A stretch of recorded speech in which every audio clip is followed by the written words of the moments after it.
오늘은 역대하 7장 말씀을 함께 나누도록 하겠습니다. 역대하 7장의 말씀은 성전을 짓고 나서 성전을 하나님 앞에 예배하면서 감사하는 성전 낙성식을 행하는 장면입니다. 성전을 하나님 앞에 이제 다 짓고 나서 예배하기까지 우리가 그동안 살펴봤던 것이 성전의 기능들이었죠. 어떤 기구들도 봤고요. 그리고 그래서 지성소에 대해서도 알아보고 그리고 청색, 자색, 홍색 실을 왜 썼는지, 그룹들은 무엇인지, 번제단과 물두멍, 바다라고 칭하는 그런 것도 살펴보고 그리고 지성소의 정육면체에 대해서도 살펴보고 등잔대와 또 떡상 이런 것도 역대하 순서에 따라서 저희가 살펴보고 나서 이제 성전을 다 완공을 했습니다. 기둥들도 세웠고 이제 완전히 완공을 해서 그 성전을 하나님 앞에 올려드리며 먼저 기도했죠. 감사했고 축복했고 기도했고 찬송했습니다. 언약궤를 지성소 안에 들여다 놓고 하나님의 임재를 사모하면서 하나님께서 이곳에 함께 계시기를 소망하며 감사했어요.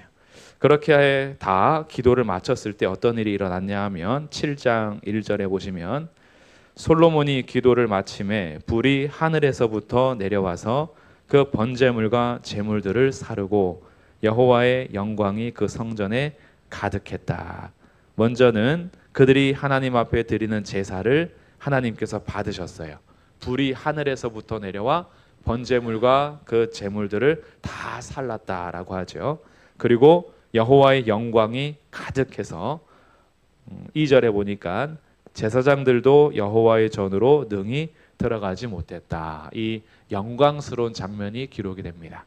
그럼 이제 오늘은 이 성전 낙성식을 함께 우리 읽어가면서 이제 성전 공사가 끝났으니 끝인가? 이 질문을 한번 던져보는 거예요.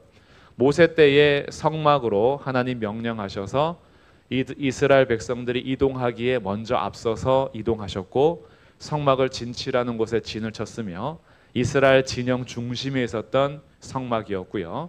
이제 성막을 여호수아와 함께 가나안 땅에 들어와서는 실로에 있다가 그리고 옮겨져서 기브온에도 있다가 이제 다윗의 때에 소원이 있었죠. 그래서 다윗이 하나님의 임재하시는 저 언약궤가 천막에 있는 것이 내 마음이 좋지 않다. 그래서 나는 이렇게 궁전에 사는데 여호와를 모시는 곳이 저기 막에 있으니 내가 여호와를 위하여 집을 짓고 싶습니다 라고 소원을 아랬지만 하나님께서는 너 말고 솔로몬 때에 그 일이 이루어지겠다라고 약속을 하십니다. 그러나 하나님께서 다윗의 그 마음을 기쁘게 받으셔서 다윗의 왕위가 영원할 거야 라고 약속하셨고 너의 아들의 때에 성전이 지어질 거야 라고 말씀하신 대로 성전이 이제 지어진 거죠. 우리가 이제 생각하면은 솔로몬의 사명이 끝난 것 같잖아요. 성전을 완공했으니까요. 성전에 들어가는 재료들이 어마어마하다 했죠. 금, 은, 뭐 이런 놋 이런 재료들이 어마어마하게 아주 많이 들어갔고 그리고 웅장했습니다. 이 솔로몬의 성전의 영광은 사람들이 볼 때에도 정말 그 웅장함 앞에 정말 하나님을 찬송하고 싶은 그런 성전이었습니다. 그러나 오늘 우리가 살펴볼 것은 건물이 지어졌다라고 해서 끝이 아니라 이제부터 시작이라는 것을 오늘 살펴보는 거예요. 우리들이 신앙생활을 하면서 끝과 시작을 잘 연결을 해야 되는데 나의 신앙생활에는 무엇이 매듭을 지어져야 하는가라는 것을 살펴보고 매듭을 짓는 것과 함께 또다시 시작해야 되는 것은 무엇인가라는 우리 신앙생활의 패턴을 조금 익히게 될 수가 있어요.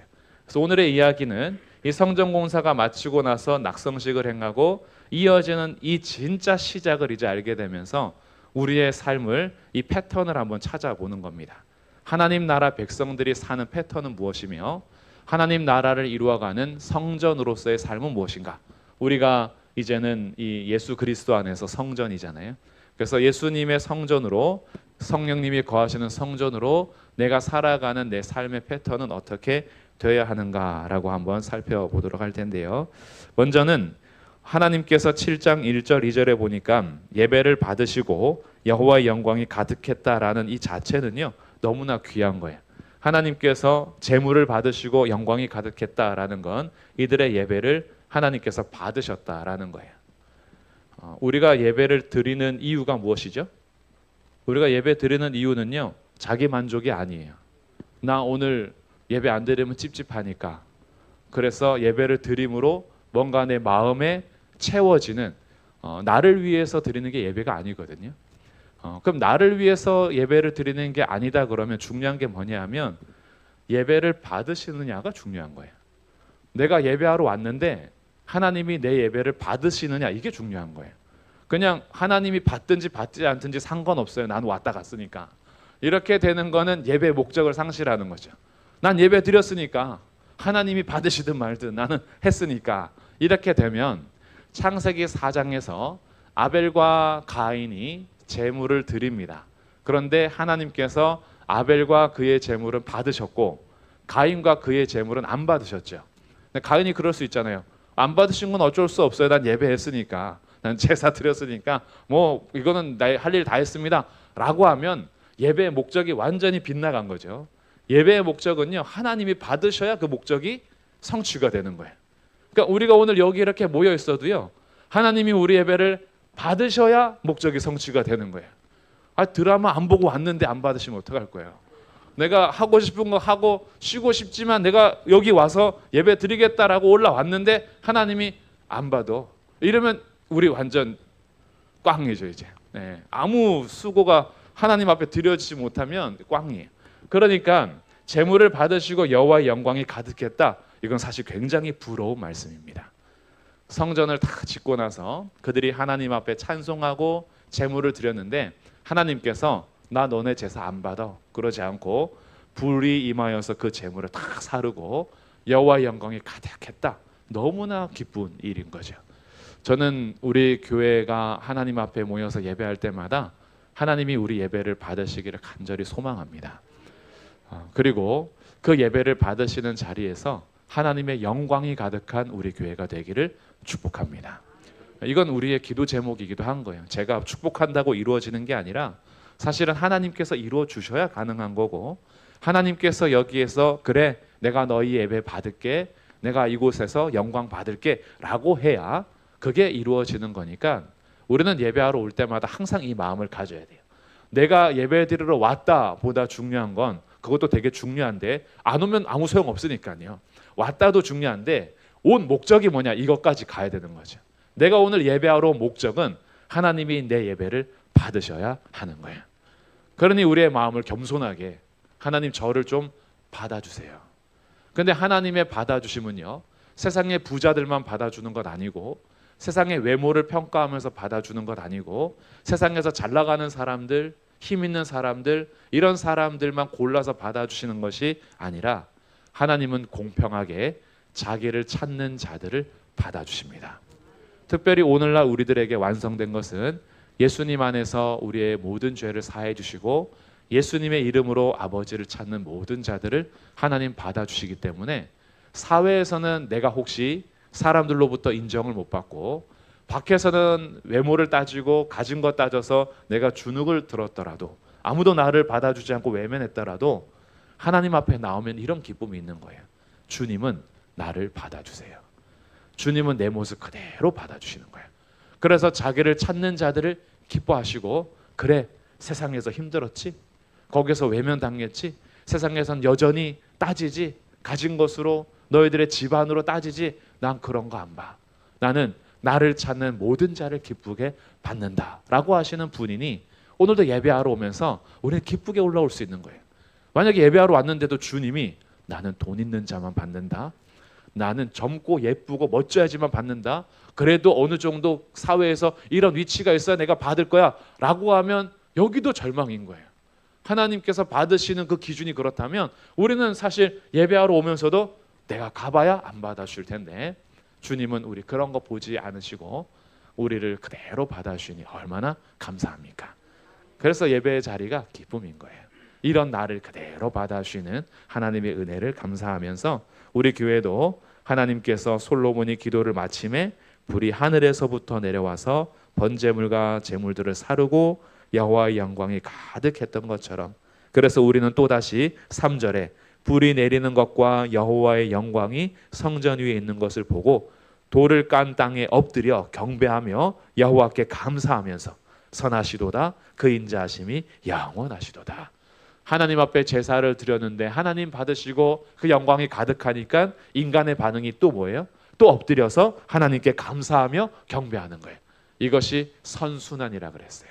예배가 받아지고 우리는 계속 예배하고 하나님 앞에 감사하고 찬양하고 하나님 그와 함께 하시는 일들이 일어납니다. 그래서 이제 이때 4절부터 10절까지는 솔로몬과 백성들이 하나님의 영광과 하나님의 그 임재를 보면서요, 제물을 드리는데 이 제물이 보통이 아닙니다. 5절에 보니까 솔로몬 왕이 드린 제물이 소가 2만 2천 마리요 양이 12만 마리라. 이와 같이 왕과 모든 백성이 하나님의 전에 낙성식을 행하였다. 하나님 전에 낙성식 행할 때 소하고 양이 어마어마하죠. 2만 2천 마리, 우리가 사실 상상이 안 되는데 2만 2천 마리 목 따고 피 빼고 각 뜨고 내장 걸러내고 보통 일이 아닙니다. 제사장들 레위인들 나중에 골병 들었을 거예요. 이거 뜯고 나서요 집에 가서 와 제사 진짜 힘들다. 낙성식 너무 수고한 거예요. 너무 수고한 거예요. 일주일 동안 또 잔치를 하는데 이때가 장막절이었거든요. 8절에 보니까 그때에 솔로몬이 7일 동안 절기를 지켰으니 이 7일의 절기가 초막절 또는 장막절이라고 부르는 거예요. 그리고 7일의 절기가 끝나고 나서 9절에 8째 날에 또 8일째에 무리들이 또 성회를 열었어요. 7일의 장막절이 끝나고 8일째에 또 성회를 열었습니다.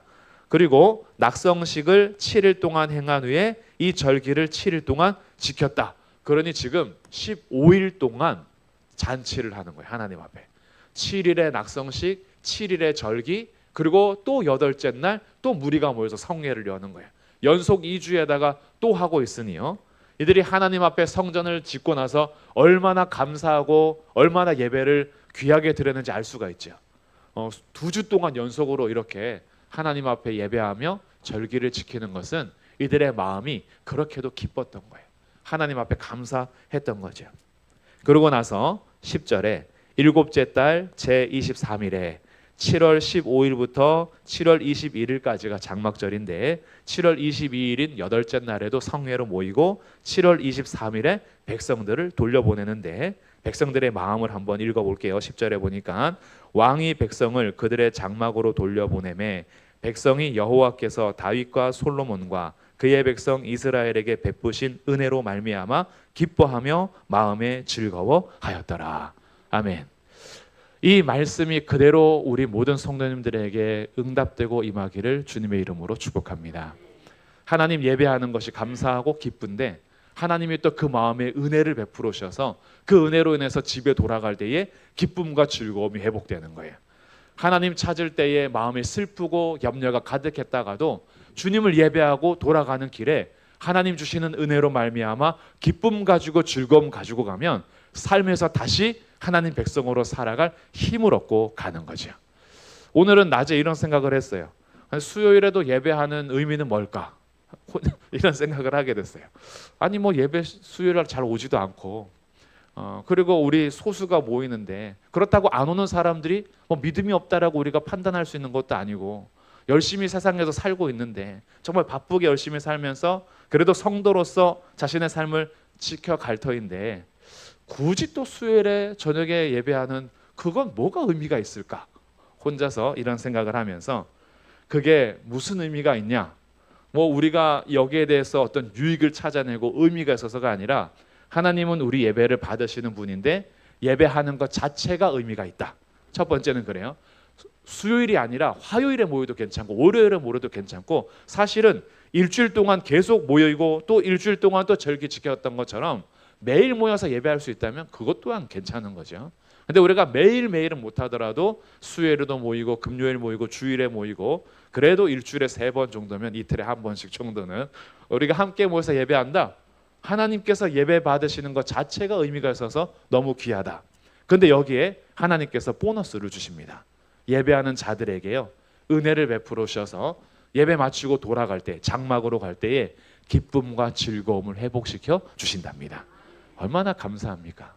세상에서 정말 이리 치이고 저리 치이고 은혜를 상실하고 기쁨을 상실하고 평화를 상실하는 마음일 수 있는데, 그 마음은 잠시 떨쳐버리고 이곳에 와서 잠깐 앉아 있으며 찬송하고 말씀 들으며 하나님을 바라보는 이 자리가요, 얼마 안 되는 짧은 1시간일지라도 주님께서 이 시간 통해서 우리 마음을 만져주시잖아요. 세상이 줄 수 없는 은혜로 우리에게 부어주셔서 우리가 장막으로 돌아갈 때에 기뻐하며 즐거워하는 백성들의 이 모습, 그래서 오늘 이 모습이 우리 모두에게 같이 임하기를 간절히 축복합니다. 이런 은혜를 같이 구하게 되는 거죠. 그러면 이렇게 이제 낙성식을 아주 멋지게 했잖아요. 예배를 받으셨고 하나님께서는 은혜를 베푸셔서 이들이 돌아갈 때에 기쁨과 즐거움이 있었습니다. 그럼 이제 끝, 이렇게 될 것 같아요. 오늘 우리 예배 드렸으니까 끝, 주일 예배 드렸으니까 끝, 이렇게 할 수 있잖아요. 근데 끝이 아니라 오늘 제가 시작했어요. 시작. 뭐가 시작이냐? 예배가 다 드려지고 나서 그 은혜를 가지고 기쁨과 즐거움으로 장막으로 돌아가는데 하나님께서 그때부터 다시 시작하는 게 있어요. 그게 10절, 11절부터의 말씀이에요. 자, 예배를 이렇게 성공적으로 드린 다음에 성전의 삶이 어떻게 이어지느냐? 11절에 보니까요, 솔로몬이 여호와의 전과 왕궁 건축을 마치고 솔로몬의 심중에 여호와의 전과 자기의 궁궐에 그가 이루고자 한 것을 다 형통하게 이루니라. 솔로몬이 하고자 하는 것을 형통하게 다 이루었대요. 솔로몬이 이제 얼마나 감사합니까? 아버지 때로부터 이어지는 이것을 형통하게 다 이루었으니 너무 감사해요. 그날 밤에 12절, 여호와께서 솔로몬에게 나타나셔서 이렇게 말씀하십니다. 그에게 이르시되 내가 이미 너의 기도를 듣고 이곳을 택하여 내게 제사하는 성전을 삼았다. 솔로몬은 자기가 이루고자 했던 것을 모두 다 이루었다, 형통하게 이루었다라고 자신의 삶을 이제 봤지만, 하나님께서 뭐라고 말씀하시냐 하면, 너가 거기에서 기도하기 전에, 너가 성전의 터를 삼기 전에 내가 이미 너의 기도를 들었고 내가 이미 그 곳을 택하여서 내게 제사하는 성전을 내가 삼았다. 이 얘기를 16절에 한 번 더 하십니다. 내가 이미 이 성전을 택하고 거룩하게 하여 내 이름을 여기에 영원히 있게 하였습니다. 내 눈과 내 마음이 항상 여기에 있느니라. 성전 공사하는데 너가 수고 많이 했지만 이 터를 정한 것도, 이 공사를 진행하여서 내가 택한 것도 다 내가 한 거야. 내가 택한 것이고 내 눈과 마음이 항상 여기 있고 내 귀가 여기 있어서 내가 여기에서 너희가 하는 기도를 들을 거야. 그러면서 우리에게 삶에서 뭘 가르쳐 주느냐? 첫 번째는요, 13절부터 나오는데, 만약에 하나님께서 진노하셔서 하늘을 닫고 비를 내리지 아니하거나 메뚜기들에게 토산을 먹게 하거나 전염병이 내 백성 가운데에 유행할 때에, 이것은 벌이에요. 하나님의 진노 가운데에 벌이 지금 임하고 있는 것이고 하나님의 일시적인 심판이 진행되고 있어요.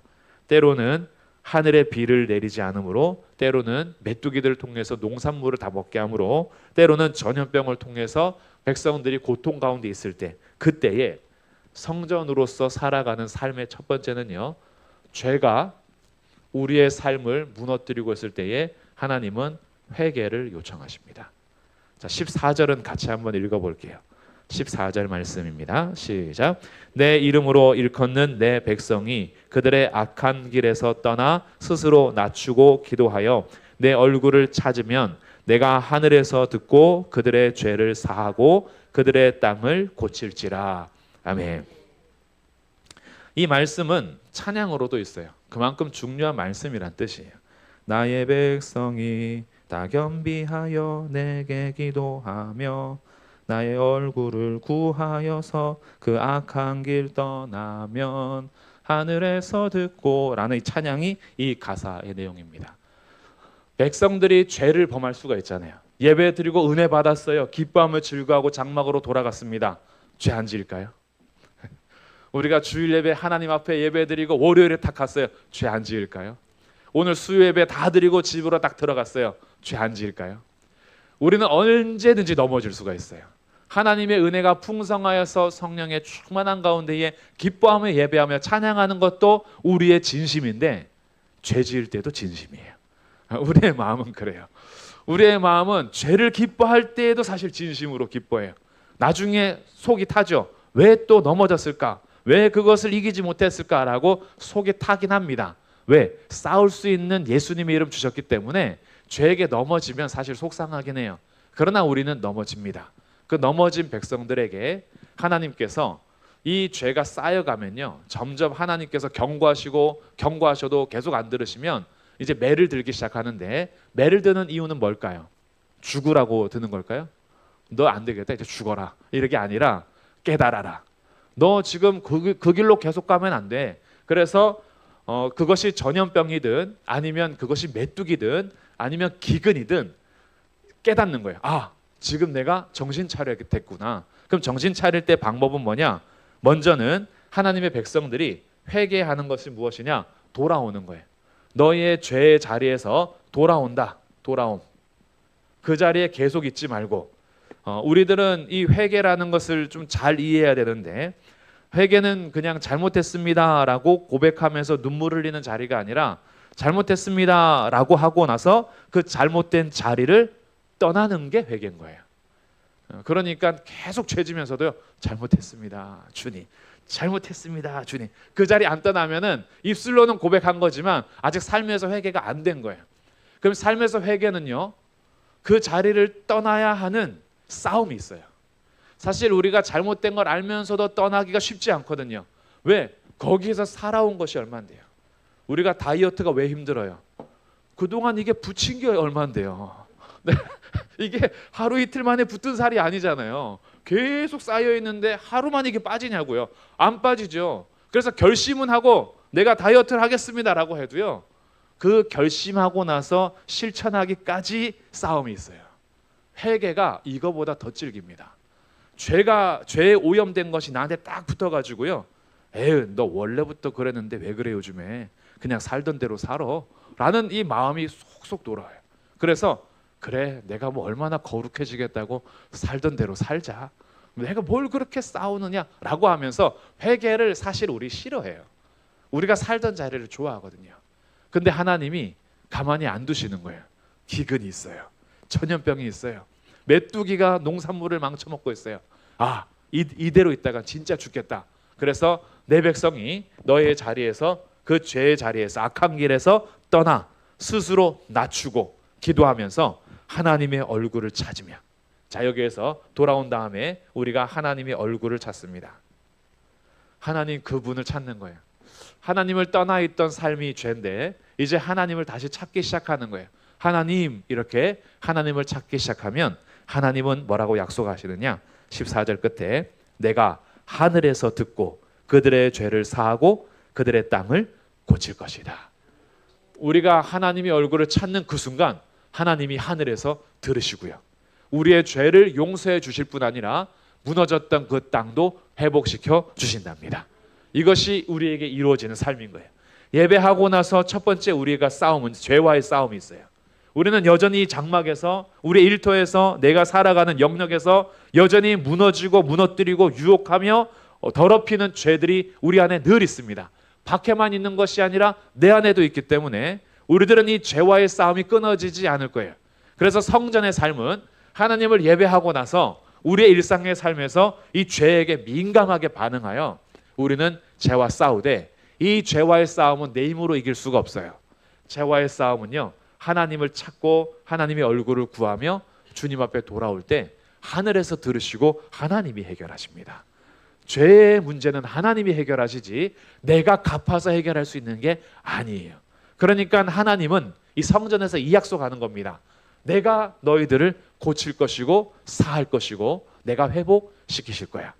이 약속이 성전에서부터 이루어졌는데 실제로 참 성전이신 예수님이 오셔서 예수님의 이름을 구하며 찾는 모든 자들의 죄를 사해 주시고 예수 그리스도 안에서 참된 회복을 허락하여 주셨습니다.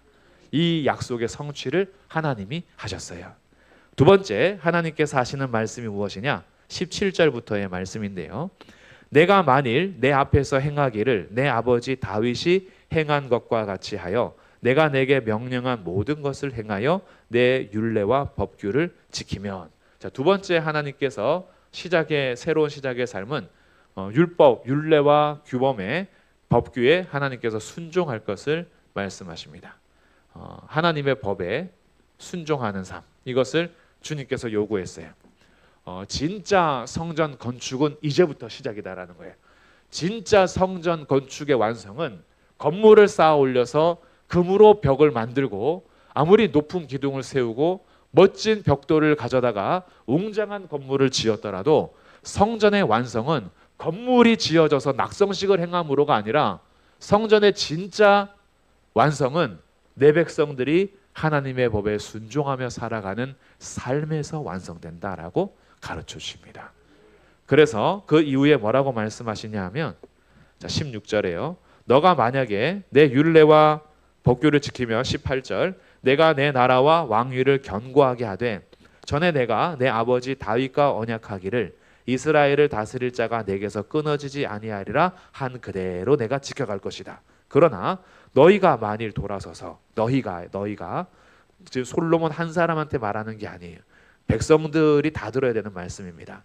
너희가 만일 돌아서서 내가 너희 앞에 둔 내 율례와 명령을 버리고 가서 다른 신들을 섬겨 그들을 경배하면 내가 너희에게 준 땅에서 그 뿌리를 뽑아내고 내 이름을 위하여 거룩하게 한 이 성전을 내 앞에서 버리고 모든 민족 중에 속담거리와 이야기거리가 되게 하리니 이 성전이 아무리 높아도 그리로 지나가는 자마다 놀라 이르되 여호와께서 무슨 까닭으로 이 땅과 이 성전에 이같이 행하였는가? 그러면 대답하기를 그들이 자기 조상들을 애굽 땅에서 인도하여 내신 자기 하나님 여호와를 버리고 다른 신들에게 붙잡혀서 그것들을 경배하여 섬김으로 여호와께서 이 모든 재앙을 그들에게 내리셨다 하리라는 흔적으로 남겨두겠다는 거예요. 이 성전을 지나가는 사람들마다 아니 그렇게 영광스러웠던 성전이 왜 이렇게 무너졌대? 왜 이렇게 불타버렸대? 왜 이렇게 이 돌밖에 안 남았대? 라고 사람들이 지나가면서 얘기하면 그거 그 백성들이 자기들의 조상들을 애굽 땅에서부터 인도하여 여기까지 데려왔는데 그 여호와 버리고 다른 신들 섬겼대. 그래서 하나님이 치신 거래. 이 흔적으로 사용하겠다는 거예요. 그러면 이 성전의 완성은 어디에 달려 있는 거예요? 이 성전의 완성은 순종에 달려 있는 거예요. 하나님의 백성들이 계속 순종해 갈 때 성전이 그대로 보존이 될 것이지만 순종하지 않고 하나님을 버려 다른 신들을 따라가면 이 성전은 다시 무너질 거예요. 아무것도 아니에요. 이 성전을 하나님께서 건물 안에 갇혀 계시는 분도 아니고 금 좋아하시고 은 좋아하시고 소고기 좋아하셔서 소바치라는 분도 아니고 양고기 먹으려고 양바치라는 것도 아니고 뭐 하나님이 음식 먹으려고 재물 갖다 바치라는 게 아닌데 하나님께서 너희들의 마음이 떠나버리고 나를 섬기지 않으면 이 껍데기 제사, 이 껍데기 성전 필요 없는 거예요. 이 성전에서의 제사는 하나님과의 관계가 유지되고 그 관계가 사랑으로 표현되는 그 자리여야지 그냥 그 마음도 없고 사랑도 없고 와서 그냥 하나님 소 바쳤습니다, 양 바쳤습니다 해봐야 그거는 하나님과의 관계가 전혀 이루어지지 않죠. 우리가 사랑하는 사람들에게 맨날 선물만 갖다 주고 마음은 딴 사람한테 가 있으면 그 선물이 기분이 좋겠습니까? 내가 뭐 선물 좋아하시는 분도 있겠지만 내가 당신과 나의 관계를 원하는 거지 나한테는 뭐 계속 뭐 물건만 갖다 주고 당신은 저기 딴 남자한테 가 있고 딴 여자한테 가 있으면 그거는 진짜 우리의 사랑의 관계가 아니지 않냐. 하나님이 그런 거예요. 너희들이 아무리 제사 드리고 제물 갖다 바쳐도 너희의 마음이 저기 바벨론 신에게 가 있고 애굽 신에게 가 있고 가나안 신에게 가 있으면 그거 진짜 우리 관계 아니다. 성전이 있어 봐야 아무 소용이 없는 거예요. 신혼방을 차려두면 뭐예요? 다른 사람들한테 가 있는데 다른 우상을 섬기고 있는데 그러면 이거는 아무것도 아니야 라고 하는 거죠. 그래서 하나님은 그 관계를 우리에게 말씀하시는 거예요. 그래서 결론적으로 보니까 성전의 아름다움은 어디 있느냐? 이 성전의 완성, 성전의 아름다움은요 예배를 드리는 것으로 끝나지 않고요 예배하며 은혜를 받는 하나님의 백성들이 이 땅에서 자기의 죄가 있으면 회개하는 삶을 주님께서 선물로 주셨잖아요. 죄 지면 버릴 게가 아니에요. 죄 지어서 회개하면 돌아오면 내 얼굴을 찾으면 내가 사하고 고칠 거야. 그리고 나서 너희가 내 말을 들어라. 나를 떠나지 말고 다른 신을 섬기지 말고 너희가 내가 정한 율례와 규범에 순종하면 너의 왕위가 영원히 경고할 거야. 하나님께서 창조하실 때부터 말씀하시는 그대로 되니라가 하나님 보시기에 좋았더라잖아요. 하나님은 이 관계와 질서를 회복시켜 주신 거예요. 죄로 인해서 떠났던 자들을 돌이켜 주신 거예요. 그래서 다시 제 위치를 찾게 하신 것이고, 그 제 위치에서 계속해서 하나님과 사랑의 관계, 아름다움을 계속 유지하며 살아갈 수 있도록 성전이라는 이것을 통하여서 주님께서 가르쳐 주셨습니다. 이제 우리들도 마찬가지예요. 우리가 성전으로 하나님 보시기에 아름답게 살아가는 삶은요, 먼저는 하나님을 예배하는 데는 그 다른 어떤 보상 심리가 없어요. 하나님 홀로 예배를 받으셔야 하는 분이기 때문에 예배는 거래가 아니에요. 내가 예배를 이만큼 드렸으니까 보상해 주십시오라는 게 아니에요. 예배는 그저 하나님이 찬송과 감사와 영광을 받으시는 자리예요. 그래서 우리 예배의 목적은 하나님이 영광 받으시면 되는 거예요. 거기에 자리에 내가 어떤 모습인지 괜찮아요. 세상에서 내가 아무리 사람들이 무시당하는 그런 삶을 살아도요, 하나님 앞에 예배할 땐 그거 아무것도 아니에요. 나는 그 모습 그대로 하나님을 찬송하고 감사하고 예배하러 왔기 때문에 하나님 그 예배를 정말 기뻐하십니다. 그래서 그 예배가 받아지시면 하나님은 안 주셔도 되는데 은혜를 베풀어 주세요.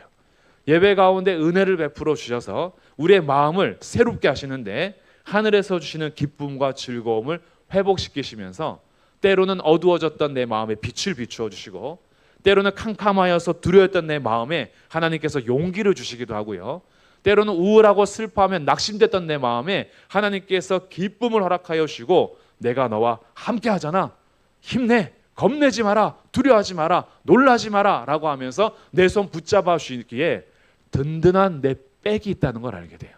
와, 내 편이 대단하신 분이에요. 주님 앞에 예배하기 전에는 내 편이 없는 것 같아서 쫄렸는데, 예배하고 돌아갈 때 보니까 이 우주 만물을 창조하시고 다스리신 분이 내 손잡고 내가 너의 편이야 라고 하고 있는 거야. 든든한 거죠. 그래서 캄캄했던 내 마음이 하나님으로 인해서 밝아집니다. 이것은 그냥 주시는 선물이에요. 그럼 이 선물을 안고 이제 삶으로 갑니다. 오늘 예배 드렸으니까 끝, 이게 아니라 삶에서 어떻게 해요? 죄와 싸우고 하나님 말씀에 순종하기 위해서 내가 하나하나 계속해서 내 삶을 하나님 앞에 두는 거예요. 그래서 오늘도 성경을 읽고 내게 주시는 말씀 그 한 절이라도, 내가 오늘도 하나님 앞에 작은 것 하나라도 충성하면서 24시간 내내 그렇게 산다면 얼마나 좋겠어요. 근데 그 24시간 내내는 천국에서 이루어질 것을 소망하면서 이 땅에서는 죄질 때도 있지만 순종할 때도 있고, 죄를 지으면 회개하고, 그리고 하나님 앞에 순종하는 작은 것 하나가 기쁨이 되고, 그러면서 성전으로서 아름답게 우리의 삶을 가꾸어 가는 겁니다. 그렇게 오늘 7장의 말씀이 이제 성전을 다 짓고 나서 낙성식을 행하며 우리에게 가르쳐 주시는 아름다운 모습이에요. 이제 성전 중심으로 하여 앞으로 솔로몬의 이야기는 이제 곧 끝나게 됩니다. 솔로몬의 이야기는 마무리가 되고 나라가 두 개로 갈라져서 북쪽 이스라엘에게는 관심이 없어요. 역대기는. 남쪽 유다 왕들의 이야기가 쭉 펼쳐질 텐데, 과연 역대의 왕들은 하나님과의 관계를 어떻게 형성해 갔는지를 우리는 역대하에서 계속 배우게 됩니다. 그러면서 내 삶을 이제 비추어 보기 시작할 거예요. 그 왕들의 이야기와 내 삶의 이야기가 함께 수요일마다 좀 같이 좀 연결이 되면서 우리에게 허락하신 이 땅에서 삶에 우리가 어떻게 살아가야 할지 한 번 더 생각하시고, 하나님 보시기에 좋았더라는 성전의 삶을 계속 이어가시는 한 걸음 한 걸음 되시기를 주님의 이름으로 축복합니다.